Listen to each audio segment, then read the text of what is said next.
What is good, everyone? This is your host, Deanna Radulescu with Label Free Podcast. Live your best life. You must live label free. I'm super excited. We've got a very, very, very special guest with us today. And we're going to talk about some stuff that's very relevant in today's world. She is an international best-selling author, international speaker, facilitator, and consultant in the field of diversity, equity, and inclusion. Please welcome Annemarie Shrouder.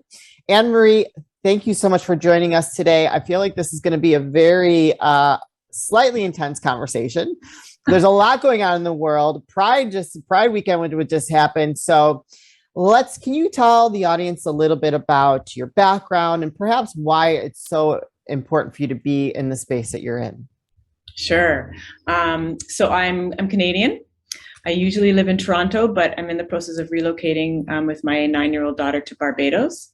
I'll tell you more about that later if you're interested. I have worked in the field of diversity, equity, and inclusion I've had my business since 2004. Okay. Previous to that, I was a teacher, an elementary school teacher. You've referenced pride and we've seen a lot in the BLM movement in the last couple of years. These topics are by these topics, I mean, the ideas and the acknowledgement and the understanding that we are all human beings with various identities having different experiences and therefore different needs is always relevant. Yeah. Always. Yeah. And we're leaning into certain areas more than we have in the past. Racism, systemic racism, LGBTQ2SI plus issues, which is great because we need to have these conversations so that people can raise their level of awareness, increase their understanding, deepen their compassion, and step into greater connection and community. So you mentioned equity. I understand what diversity and inclusion is. I understand that, but I don't know, like equity is a new term to me within this realm. So what does that mean for the audience, especially and for me? So you can teach us a little something. Yeah, I'd be glad to. So diversity, as we know, is about difference, all types of difference, the difference we can see and that we can't. Inclusion is the feeling, right? Right. How do we feel when we're in a space? And equity is the vehicle for inclusion, because equity requires that we understand that we are having different experiences and therefore have different needs. We're perceived differently based on what people see or don't see. And that we can't treat everybody the same. We want everybody to be treated well, right? We want everybody treated with respect and dignity. Yeah. But when it comes to specific needs, it's not a one size fits all. We have to look at the context of an individual's life to see how we can support that person in achieving their best, in succeeding. Yeah. And not everybody starts at the same starting point. So in order to level the playing field, we need to be aware of identity and barriers. And that's what equity is all about. It's about taking all that into consideration. It's very interesting because when I think of equity in my house. I know it's not that. Equity in how you treat and invest yourself in others, right? Yeah, by being aware of who they are and consequently what they need and what their lived experience is. Yeah. So now, how long ago did you get into this type of work?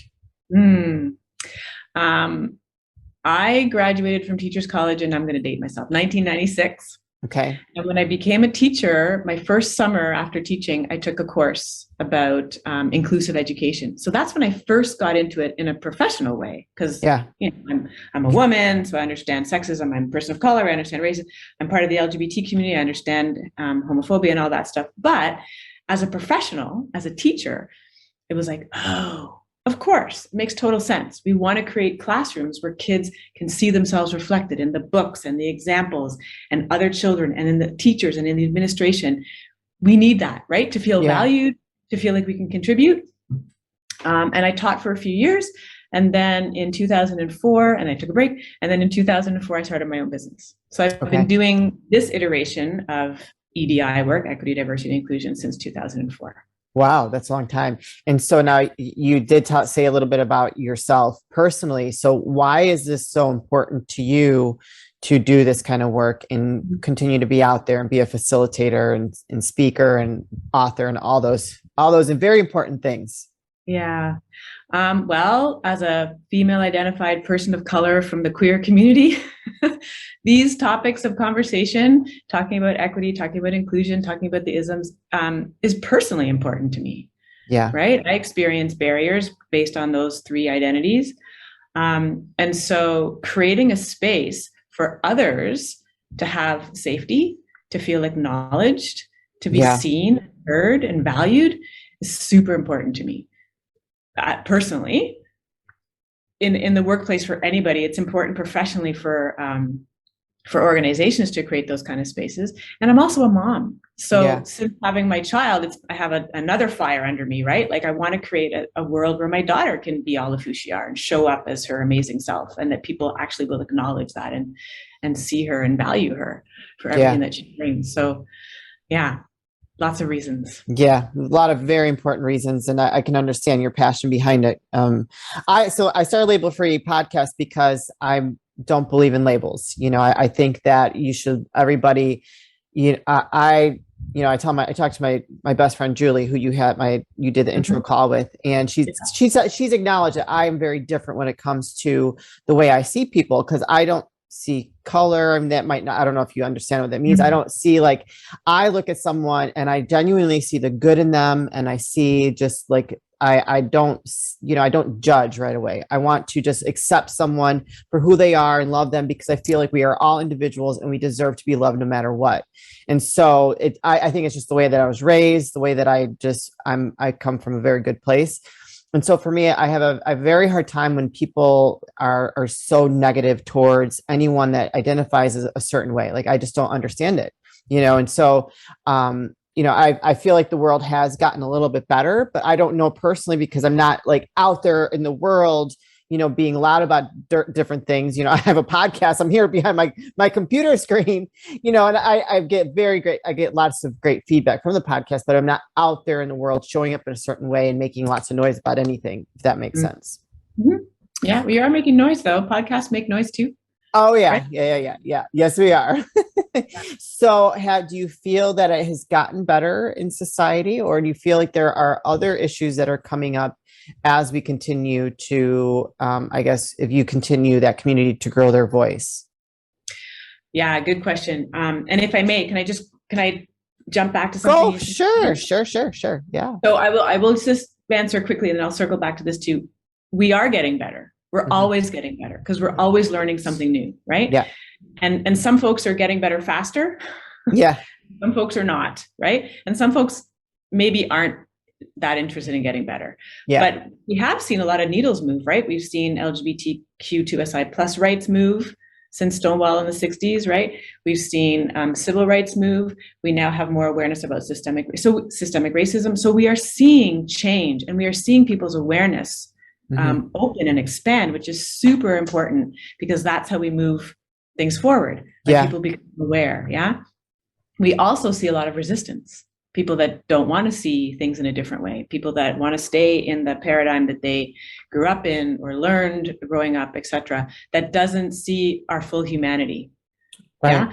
So that's what we continually bump up against. But I believe that as more and more people become aware, more conscious, step into different forms of allyship and advocacy for marginalized communities or historically disadvantaged communities, we will continue to raise, awareness.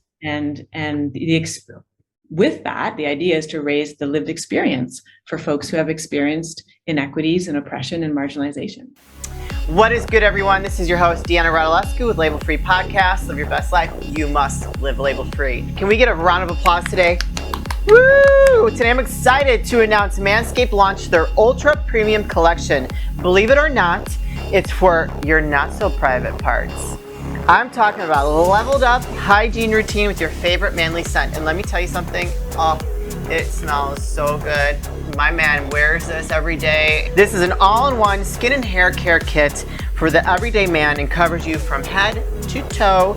Manscaped is trusted below the waist. Now trust them with the rest. Join the 4 million men worldwide who trust Manscaped by going to manscaped.com and use the code LABELFREE20 for 20% off and free shipping. And enjoy. Do you think that the media is part of that? It creates some of that resistance from people. Yeah, you're gonna have like that old that old or the old world mind or whatever. I don't even know what the traditional mindset. But I feel like the media really has been pinning like communities against each other, and we saw that with the vaccine, with COVID, and now we're seeing a lot of craziness around the Roe versus Wade here in the United States, and which is a domino effect around the world. You're seeing a lot of people rise up in these protests going on, and so I feel like, so for me, I have to unplug. The media it's all propaganda, and it's created more division in the last couple of years than I can ever remember. Just the way that they're pinning people against each other, and I feel like they want to see that division.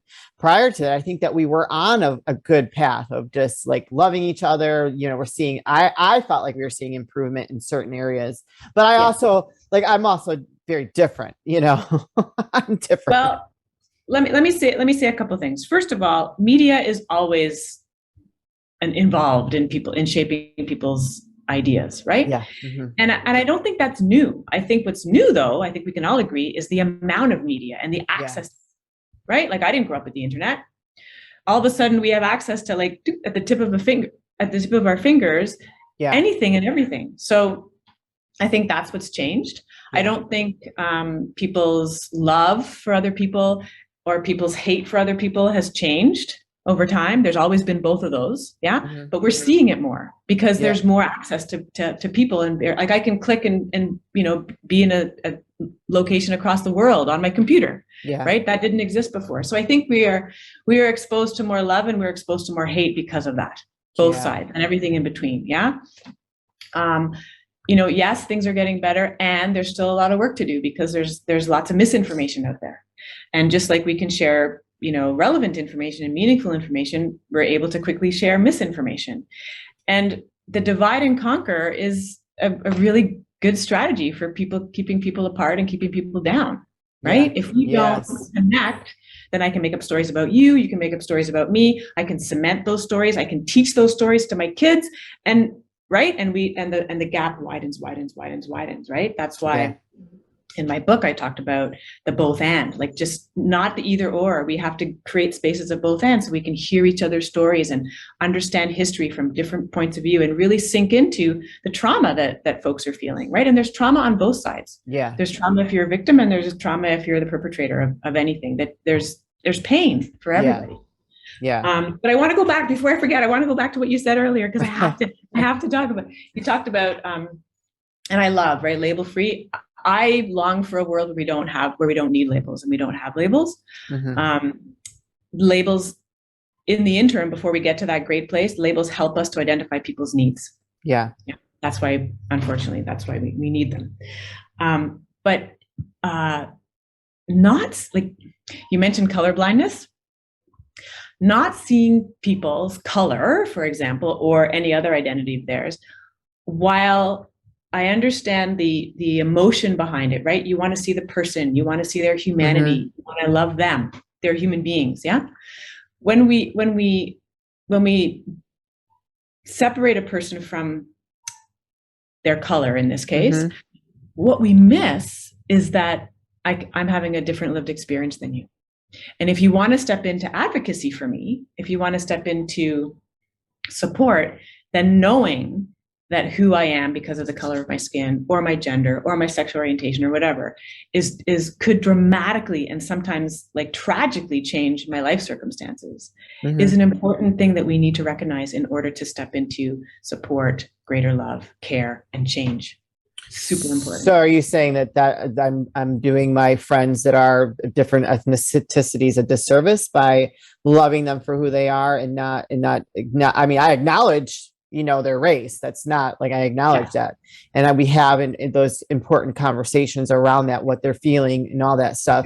But me as a person, I'm going to embrace and love someone no matter what. I don't have a predetermined idea in my head where I should treat them a certain way because they are different than me. They're, right. Whether they're purple, green, black, or yellow, I don't, yes, you might have a different shade than I am, but you're still a human being that deserves to be loved. And I don't want to see you treated poorly in any way.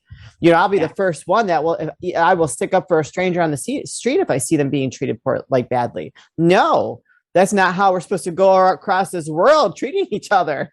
Like that's, for me, that's just how I roll. Well, what you've said is really important, right? You've talked about like loving the person and people for who they are and also acknowledging who they are. Those are two different things. And sometimes when we say things like, I don't see color, we're not acknowledging. We're skipping over that. And that's right? That makes that person a little bit more invisible than they already feel. So what you're saying is that you see the person, that you acknowledge who they are, you're having the hard conversations, which is so important, right? Because we can be in the same situation as somebody having a completely different experience and not even know it. Yeah. Oh, for sure. Until we have the conversation. And when you have the conversation, I'm sure you've experienced this. It's like, oh my gosh, how could you be feeling this? And I'm feeling this. And we're sitting right next to each other in the same, wow.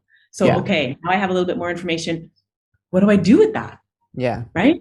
What do I do with that? How do I help other people see that who are, who I know in my circle? How do I raise awareness? How do I help create change so that doesn't keep happening over and over again? That's what we're trying to do in making the workplace. Yeah. Right. I think it starts with compassion. People, like, there's so many people that lack compassion towards others, and it's just me, me, me, me. So many, like, I feel like our world, most people are so self-involved that they don't allow themselves to really be compassionate towards others. And that's like really kind of a disease, in creating more of that change and that love that we need to see towards others, and not create more division. You know what I mean? Like because I don't understand you, let me just hate you, and I'm just going to keep you 100 feet away, like if you do. For them, because they're uncomfortable. People that don't want to feel that compassion, like, oh, how this is just going to hurt me. It's going to affect my world. I don't want to see this change, where really, change is inevitable. That's one thing that's inevitable. Everything changes all the time, every day. You can't, control is an illusion. If you think you're going to control anything, you're going to set yourself up for failure. So once you just embrace that, my world is going to consistently change, hopefully for the better, and you as a person are consistently growing, then I think that you allow yourself to open up and to come from a more joyful, peaceful, compassionate place, where you learn that you have to treat everyone with kindness and acceptance and love. I mean, that's living in a perfect world, but it's so basic, right? It's like, just like, we're all human beings having a human experience, and some of us, and we have different experiences because of who we are. But how amazing if we can lean into each other's stories and really listen and find out what somebody is going through, and find out what they need, and how we can, be an ally. How amazing. And we're always going to learn more. As soon as you lean in, you learn more. So now you have a little bit more information. Then you take that information and you do something with it. Then you get a little bit more information. It's like an ever widening circle of awareness. And with that, just like you said, change. Right? So how do you help people that come to you? I saw that they can book a call with you. So what does that look like, and how do you help them or facilitate with whatever they're whatever they're going through?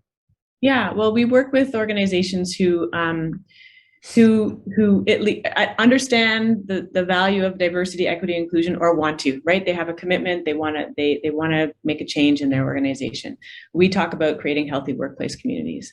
So we do that through education. As a teacher, education is one of my first loves, right? So facilitating workshops that help to raise awareness. I do speaking engagements all over the world, which I love to do. It's one of my favorite things to do. Just to have that aha moment of, like, same situation, different experience. Not everybody in my office or in my community or in my place of worship or in my school is feeling as good as I might be. Why is that? What can I do about that? So we do climate surveys, not the climate like the environment, but how people feel in an organization. We help create strategy around equity, diversity, and inclusion. And we walk with organizations along that journey, because it really is a journey, right? There's a definite starting point. Somebody goes, aha, we need this. The leadership needs to be on board for that. But then it's just an ongoing, like we just talked about, discovery and learning and applying that learning. and checking in with folks and see how they're feeling and making sure that it's making a difference for folks. So that's what we do, myself and my team. Where can people reach out to you, find you, connect with you? They can find me on my website, Annemarie.com. They can also find me on LinkedIn. I'm there. Once in a while, I'm on Instagram, not very often, but trying to do more around that. So yeah, those are 3 places that folks can find me. And I have a newsletter every Wednesday. So if you hop on my website, then you can sign up for that and get little tips of information every Wednesday in your inbox to keep you thinking about equity, diversity, and inclusion. Awesome. I'm going to put all those links in the show notes, you guys. So don't hesitate to go click one of those links, reach out if you're interested in learning more. If you are an organization that needs some help from Annemarie, I'm sure she would absolutely love to work with you and bring you more information on how you can improve your workplace and creating more inclusion. So before we say goodbye, can you just show us your book really quick and tell people about your book? This is my book, Being Brown in a Black and White World. Because that's me. My mother's white, my dad is black, so I'm brown. And I wrote the book to, share my story, right? What my life was, what my experience was like, not fitting into either the white world or the black world, and having to find that space in between, that both and. And then there's parts, the subtitle is Conversations for Leaders on Race, Racism, and Belonging. So there's some personal stuff to share the story, and there's some, every chapter has a section for leaders who want to lean into this work in their organization. Excellent. And they can find it on Amazon or through your website? They can find it on Amazon. There's a link on my website to get there. So yes. Perfect.